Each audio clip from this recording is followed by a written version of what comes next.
కాంగ్రెస్ అడ్డుకాలు పడడం వారు నిరసన తెలియజేయచ్చు కానీ చర్చ జరగకుండా అడ్డం పడడం అవుతుందో ఇది చాలా అప్రజాస్వామికం ఇది నియంత్రితం ఉన్నటువంటి పోకడ అందుకనే దీన్ని ఈ విషయాన్ని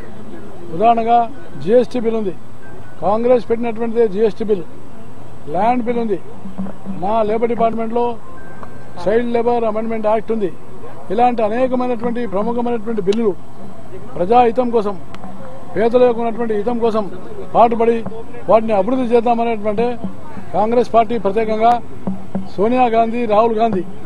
వీళ్ళ యొక్క ఉన్నటువంటి ఒక పరివారం అవుతుందో ఈ పరివారము వీళ్ళ కుటుంబం యొక్క ఉన్నటువంటి ఒక పేరు రోజు రోజుకు దిగజారిపోతున్నది ఈ దివాలా కోరుతనం వీళ్ళు పార్లమెంట్ను ఆపినారనేటువంటి విషయం నిలిపినారు అనే విషయం ప్రజల్లోకి వెళ్ళిపోయింది అందువల్ల దాన్ని తట్టుకోలేక చివరికి నిన్న వాళ్ళు అడ్జార్న్మెంట్ మోషన్ మీద చర్చ జరిపారు అందువల్ల మేము వీళ్ళ యొక్క ప్రజాస్వామ్య వ్యతిరేకమైనటువంటి విధానాలను మేము ఒక ఛాలెంజ్గా తీసుకొని ప్రజల్లోకి వెళ్లాలని మేము ఈ రోజున ఈ యొక్క నిరసన కార్యక్రమాన్ని తెలియజేసినాం తప్పకుండా నాకు విశ్వాసం ఉన్నది రాబోయే రోజుల్లో జీఎస్టీ బిల్లు ఇంకా అన్ని ప్రముఖమైన బిల్లులు పాస్ అవుతాయి కానీ ఈ కాంగ్రెస్ పార్టీ యొక్క ఉన్నటువంటి పనితీరు ముఖ్యంగా ఈ కుటుంబ పరిపాలన ఈ యొక్క గాంధీల యొక్క కుటుంబ పరిపాలన అవుతుందో దీన్ని అంతమొందిస్తే తప్ప దేశానికి ముక్తి రాదు అని అప్పటికైనా ఇంత తీవ్రమైనటువంటి అసంతృప్తితోటే ఈ రకమైనటువంటి ఆరోపణలు చేసినారు సుష్మా స్వరాజ్ గారి మీద కానీ మా మంత్రుల మీద కానీ నిరాధమైనటువంటి ఆరోపణలు చేశారని పార్లమెంట్ చర్చల ద్వారా నిరూపించబడింది అన్ని పార్టీలు కొన్ని కాంగ్రెస్ స్నేహితమైనటువంటి పార్టీలు తప్ప మిగతా అన్ని ఎన్డీఏ కాకుండా ఉన్నటువంటి కొన్ని పార్టీలు కూడా ఈ బిల్లులో ఈ యొక్క పార్లమెంట్లో ఏదైతే అడ్జార్న్మెంట్ మోషన్లో సపోర్ట్ చేశారంటే అదే కాంగ్రెస్ యొక్క దివాలా కోరుతనానికి అది నిదర్శనమని నేను భావిస్తున్నాను కాబట్టి ఇప్పటికైనా కాంగ్రెస్ బుద్ధి తెచ్చుకొని ప్రజాస్వామ్యమైనటువంటి హితంలో ప్రజాస్వామ్య మార్గంలో వెళ్ళాలి కానీ ఒక కుటుంబ పరిపాలన కోసం ఒక కుటుంబ పేరు కోసమే కాంగ్రెస్ పార్టీని అప్రతిష్టపాలు చేసుకోవడం ఇది సరైన విధానం కాదని మేము ఏదైనా కాంగ్రెస్ యొక్క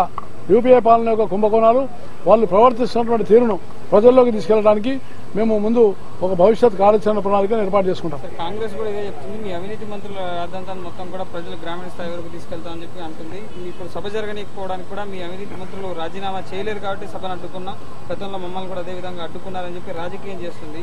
ప్రజాధనం వృధా అయింది సమావేశాలు వృధా అయ్యాయి కీలక బిల్లులు ఆమోదం పొందలేదు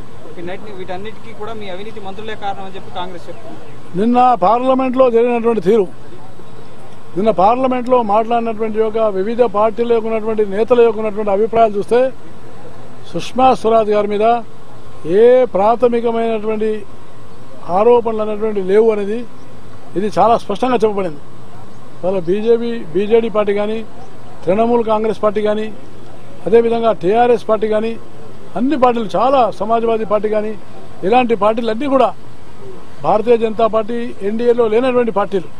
ఆ పార్టీలు కూడా సమర్థించినాయంటే ఇది కాంగ్రెస్ యొక్క దివాలా కోరుతనం వాళ్ళు చేస్తున్నటువంటి ఒక అబద్ధ ప్రచారం అనేది